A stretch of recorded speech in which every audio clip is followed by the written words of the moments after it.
এখন সে যাবে তো যেতে পারবে না, দর্শন হবে না। কেউ পরামর্শ দিলে তুমি বৃন্দাবনে চলে যাও, সেখানে কোনো বাধা বিপত্তি নাই, সবাইকে দর্শন করতে পারবে।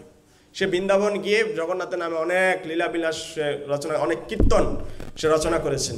এই শালবেগ হঠাৎ করে শুনতে পেয়েছে যে ওখানে রথযাত্রা হবে। একমাত্র রথযাত্রার সময় সমস্ত পৃথিবীর মানুষ জগন্নাথকে সরাসরি দর্শন করতে পারেন এবং আলিঙ্গন করতে পারেন। এই সুযোগটা দেয়া হয় সমস্ত পৃথিবীর মানুষদের জন্য, অন্য সময় সেটা সম্ভব নয়। তো যখন শালবেগ শুনতে পেয়েছেন জগন্নাথের রথযাত্রা হবে, কিন্তু তার হাতে সময় ছিল না। যেদিন শুনেছে ওই দিন ছিল লাস্ট উল্টো রথযাত্রা। এখন যাবে কি করে?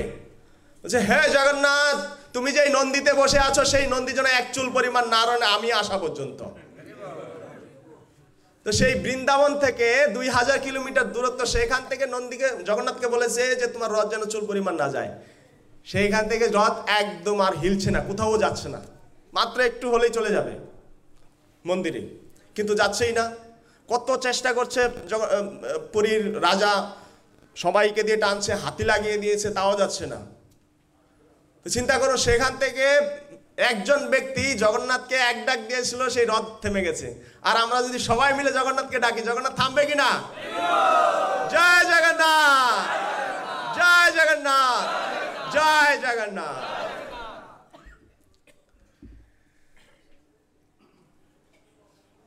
সত্যযোগ, আচ্ছা, গত ক্লাসে প্রভু আলোচনা করেছিল ব্রহ্মচারী প্রভু যে ব্রহ্মার একদিন আর আমাদের সত্য ত্রেতা দাপর কলি, এই সত্য ত্রেতা দাপর কলি 1000 বার ঘুরলে ব্রহ্মার একদিন হয়। আর এই ব্রহ্মার একদিনে 14 জন মনু রাজত্ব করেন। তাহলে একজন মনুর রাজত্ব কাল কত করে পড়ে?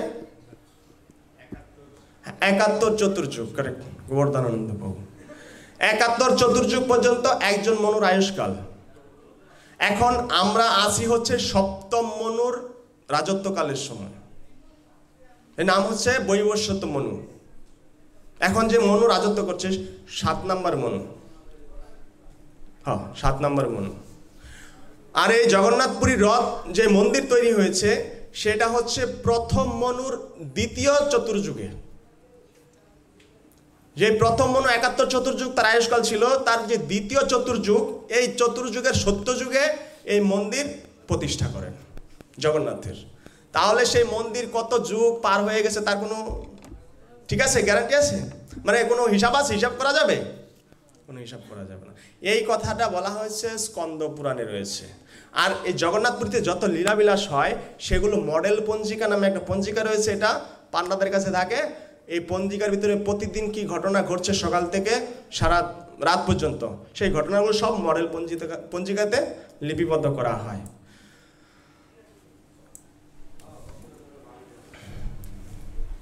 উড়িষ্যার নয়াগড় নামে একটা জায়গা, জেলা আছে। এটা হচ্ছে ভুবনেশ্বর থেকে প্রায় 200 কিলোমিটার দূরে। সেখানে থাকে হচ্ছে ভগবান নীলমাধব, যার শঙ্খ চক্র গদাপদ্ম নীলাভ তার শরীরের বর্ণ, মস্তকে ময়ূর পুচ্ছধারী, আর তার যেই শরীরের অঙ্গকান্তি সেটা হচ্ছে নীলবর্ণ। তার সেবা পূজা আলাদাভাবে হতো। তো সেইখান থেকে সে চেয়েছিল যে তার রাজকীয় সেবা গ্রহণ করার জন্য। তো আমরা যাব যেই রাজকীয় সেবা গ্রহণ কার কাছ থেকে করবে। তো যেই সত্যযুগের রাজা ছিল তার নাম হচ্ছে ইন্দ্রদম্ন। আর এই ইন্দ্রদম্ন রাজা বাস করতেন বর্তমান যুগের উজ্জয়িনীতে। অবন্তী নামের একটা জায়গা আছে, সেই অবন্তীনগরে রাজা ইন্দ্রদম্ন বাস করতেন।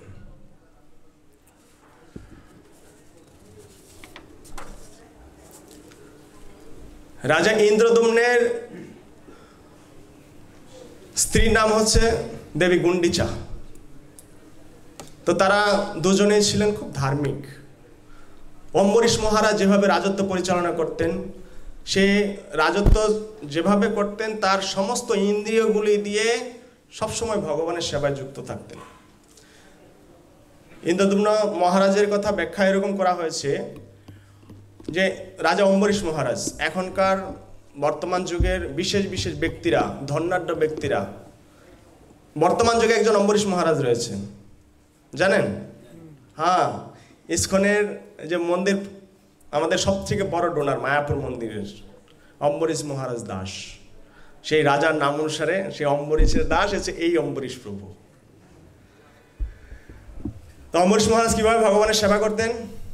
ভাগবতমের অধ্যায়টার নাম মনে নেই আমার, সবই মন কৃষ্ণ পদার বিন্দই, তার মন দিয়ে সবসময় ভগবানের পদার বিন্দে চিন্তা করতেন। বাচাংশী বৈকুণ্ঠ গুণানুবর্ণনে, তার বাণী দিয়ে সবসময় বৈকুণ্ঠের গুণ বর্ণনা করতেন। শ্রুতিং চকার অচ্যুত সৎ কথোদয়, তার কান দিয়ে সবসময় ভগবানের কথা শ্রবণ করতেন। মুকুন্দলিঙ্গ আলয় দর্শনে দৃশ্য, তার চোখ দিয়ে সবসময় ভগবানের বিগ্রহ দর্শন করতেন। তদে ভৃত্য গাত্র স্পর্শ অঙ্গ সঙ্গমম, তার শরীর দিয়ে ভক্তদের আলিঙ্গন করার মাধ্যমে ভগবানের সেবা করতেন।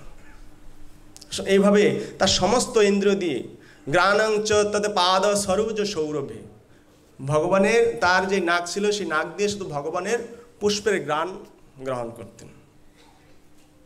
তো তার সমস্ত ইন্দ্রিয়গুলো ভগবানের সেবায়, ঠিক যেরকম এখন আমরা ইন্দ্রদম্ন রাজার কাহিনী বলছি। রাজা ইন্দ্রদম্ন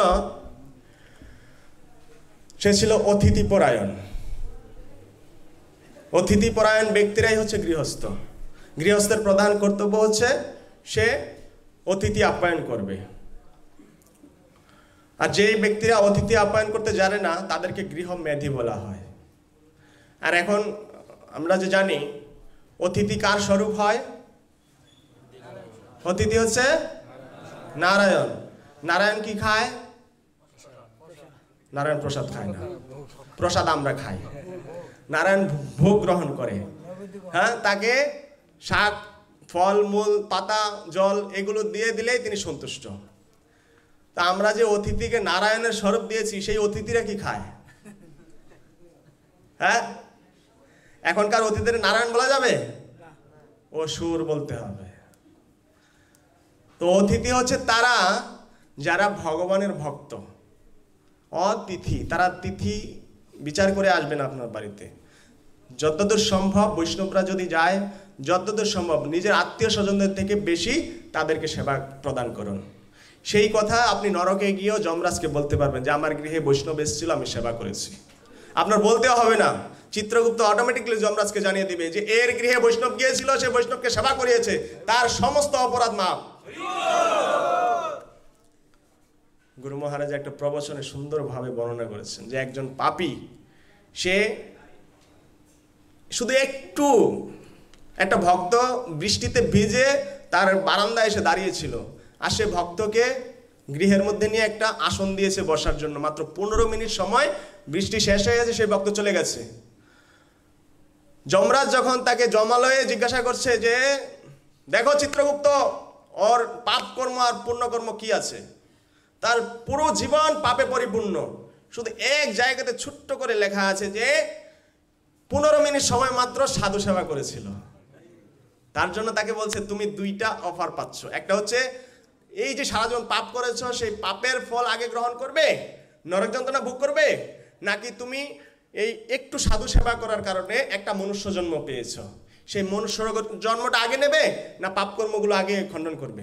বলছে লোকটা একটু যদিও পাপী ছিল কিন্তু বুদ্ধিমান ছিল, বলছে আমি আগে মনুষ্য জন্মটা লাভ করতে চাই। বলছে ঠিক আছে। তো তাকে মানুষ্য জন্ম দিয়েছে, যেহেতু একটু সাধু সঙ্গ করেছিল পূর্বজন্মে, এই জন্য তার মনে ছিল যে আমি একটু মনুষ্য সাধু সেবা করার কারণে আমি আবার মনুষ্য দেহ লাভ করেছি, তো আমি এই জীবনটা সাধু সেবায় কাটিয়ে দিব। যখন সে এই জীবনটা সাধু সেবায় কাটিয়েছে, অন্তিমে কোথায় চলে গেছে? ভগবত ধাম। এই হচ্ছে একটু সাধু সেবা করার ফল। এই জন্য সাধুদের সেবা করার যথেষ্ট চেষ্টা করবেন। আর এই রাজা ইন্দ্রদম্ন এবং রানী গুন্ডিচা, তারা ছিল সবসময় অতিথিপরায়ণ। অতিথিদেরকে ঘরে নিয়ে এসে যথাযথভাবে তাদের সদর আপ্যায়ন করতেন। তো এক সময় এক ব্রাহ্মণ, তৈত্তিক ব্রাহ্মণ, সে এসেছিল তার আতিথেয়তা গ্রহণ করার জন্য। তো সেইখানে বর্ণনা করছেন যে ভগবানের যেই রূপ একবার যদি কেউ দর্শন করে, সে আর এই জগতে তার কোনো কিছুই ভালো লাগে না। চৈতন্য চরিতামৃতের শ্লোক রয়েছে, বন্ধুর সঙ্গে তব যদি রঙ্গ পরিহাস, থাকে অবিলাস, থাকে অবিলাস, মথুরায় আর কেশী তীর্থ ঘাটেরও প্রকাশ।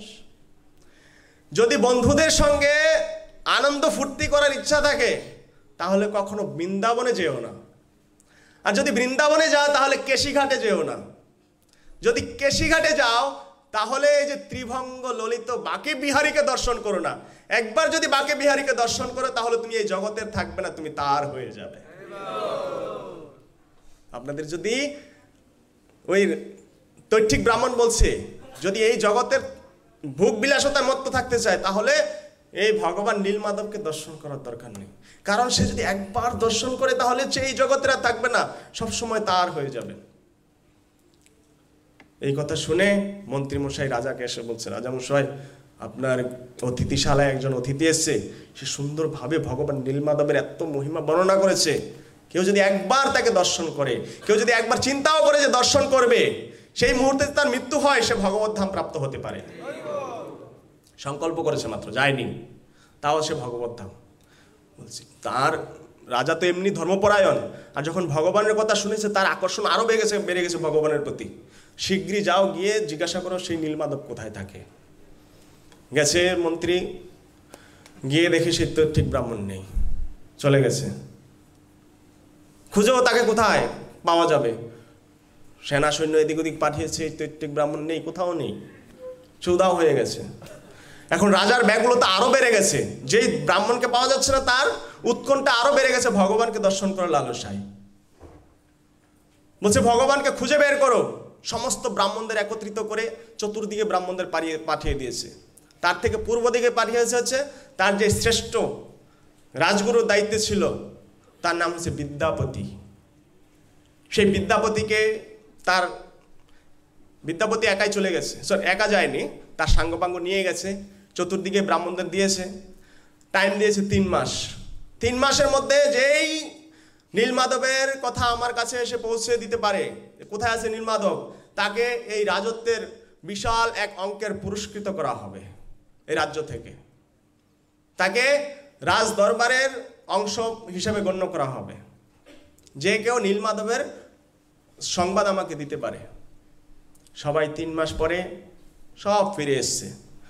আর বিদ্যাপতির সাথে যারা ছিল, বিদ্যাপতি বলছে, আমি আর ফিরে যাব না, এই মুখ আমি আর রাজাকে দেখাবো না কোনোভাবেই। তোমরা যদি যেতে চাও, তোমরা চলে যাও। তখন সবাই চলে গেছে ফিরে, কিন্তু রাজা বিদ্যাপতি আর যায়নি। বিদ্যাপতি হাঁটতে হাঁটতে হাঁটতে হাঁটতে সন্ধ্যা হয়ে গেছে প্রায়, আর যেতে পারবে না কোথাও। একটা গ্রাম, সুন্দর একটা গ্রামের মধ্যে প্রবেশ করেছে। প্রবেশ করার পর জিজ্ঞাসা করছে, আমি রাত্রটা কার গৃহে অতিবাহিত করতে পারবো? গ্রামের লোকদের জিজ্ঞাসা করলো। বলছে, এখানে একটা পরিবার আছে, খুব ভালো অতিথিপরায়ণ, আপনি তার গৃহে থাকতে পারেন। দেখিয়ে দিল একটা ঘর। এই সমাজের, এই গ্রামের যে মুরল বলা হয় তাকে, মুখ্যপাত্র তিনি হচ্ছেন বিশ্ব বসু। আর যে গ্রামটা ছিল সেটা হচ্ছে সবরপল্লী বলা হতো। যারা শূকর পালে তাদেরকে বলা হয় সবর। আমরা সবরী মাতার নাম শুনেছি। ওই মাতার নাম কি সবরী ছিল? তার নাম সবরী ছিল না, সে জাতে সবরী ছিল। তার নাম কেউ জানে না, এজন্য তাকে সবরী বলে চিহ্নিত ছিল। তো এই সবর কুলের মধ্যে, এই সবর জাতির মধ্যে, সবর গ্রামে, সবরপল্লীতে সে বিশ্ব বসুর গৃহে যায়। যাওয়ার পরে দরজা নক করে, ওখান থেকে একটা সুন্দরী কন্যা, 16 বছরের যুবতী ঘর থেকে বেরিয়ে আসে। বলছে, আমি অনেক দূর থেকে এসেছি, আজকে রাত্রটা এখানে অতিবাহিত করতে চাই। বলছে, আপনি বাইরে অপেক্ষা করুন, আমার বাবা ঘরে নেই, বাবা ঘরে আসলে আপনি প্রবেশ করতে পারবেন। ঠিক আছে। কিছুক্ষণ পর বিশ্ব বসু এসছে। তো এসে দেখে যে একটা সুন্দর যুবক, দেখতে অনেক ব্রাহ্মণ, তাও রাজগুরু ছিল, রাজ্যের রাজগুরু ছিল, তার তো আলাদাভাবে একটা ভাব থাকবে না। তো তাকে দেখে তার মনে হচ্ছে শরীর থেকে জ্যোতি বেরোচ্ছে এরকম।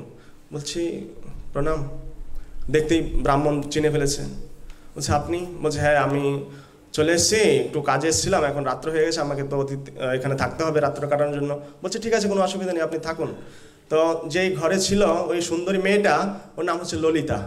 তো ললিতাকে বলছে ললিতা তুমি ওর যত রকম সেবার প্রয়োজন হয় তুমি তাকে সুযত্ন সহকারে সেবা করতে থাকো, তার জন্য কোনোভাবে কমতি না হয়। তো সে রাত্র তো ছিলই, তারপরে তাকে অনুরোধ করে আরও কিছুদিনের সময় বাড়িয়েছে, আমি আরও কিছুদিন থাকতে চাই, আপনার এই গ্রামটা পরিবেশটা আমার কাছে খুব ভালো লেগেছে। বলছে ঠিক আছে থাকুন না, আমার কোনো অসুবিধা নেই, আপনি থাকুন যতদিন ইচ্ছা আপনার। তো বিশেষ করে একটা গৃহে যখন একটা 16 বছরের মেয়ে আর একটা যুবক থাকে, সেই ঘরে স্বাভাবিকভাবে কি হয়, তাদের মধ্যে প্রেমের সম্পর্ক হয়ে যায়। বিশেষ করে আমাদের শাস্ত্রে বলা হয়েছে কোনো পুরুষ এবং স্ত্রী একা তার মায়ের সাথে, বোনের সাথে, তার মেয়ের সাথে পর্যন্ত নির্জনে একা কথা বলা নিষিদ্ধ, কারণ এটা আগুন আর ঘিয়ের সাথে তুলনা করা হয়েছে।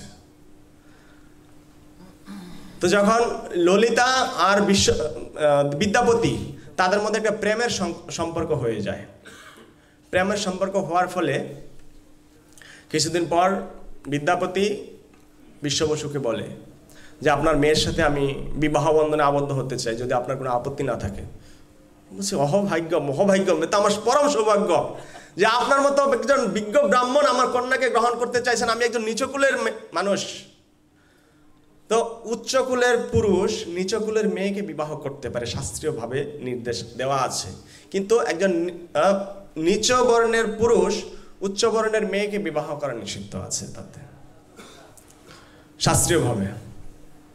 যাই হোক, এখন সবাই শূদ্র, কে উঁচু কেউ নিচু, কলিযুগে কোনো উঁচু নিচু নাই, সব শূদ্র, এখানে সবাই সবাইকে বিবাহ করতে পারে, তাতে কোনো ঝামেলা নেই। হরে কৃষ্ণ।